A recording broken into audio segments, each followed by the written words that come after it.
معايا هنا كوبايه الا ربع من السكر البني. لو مش موجود سكر بني ممكن سكر ابيض، او ممكن سكر ابيض على معلقه كبيره من العسل الاسود، معلقه صغيره من الفانيليا،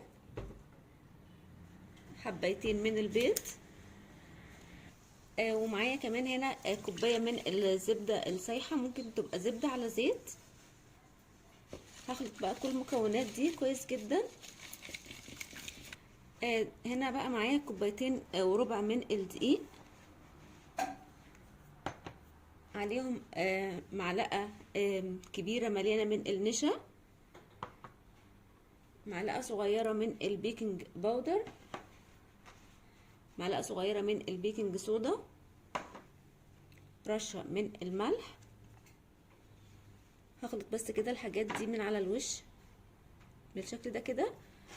دلوقتي بقى هخلط كل المكونات الجافة والسائلة علشان يكون لي الخليط متماسك. دلوقتي معايا شوية من الشوكولاتة كده بشكل عشوائي، وهرجع اخلط. دلوقتي بقى هفرد الكوكيز بتاعتي كده في قالب عليه ورق زبدة، بيسهل عليا وانا لما اجي اطلعها هيسهل عليا جدا. احط هنا شويه من الشوكولاته كده كمان بشكل عشوائي، بس هدوس بقى بايدي كده، هدخل الشوكولاته جوه الكوكيز بالشكل ده. دلوقتي هنحط الكوكيز بتاعتنا في الفرن على درجه حراره 180 لمده تلت ساعه تقريبا. كده الكوكيز بتاعتنا بعد ما طلعت من الفرن هنقطعها مكعبات او حسب التقطيع اللي احنا حابينها بالشكل ده كده.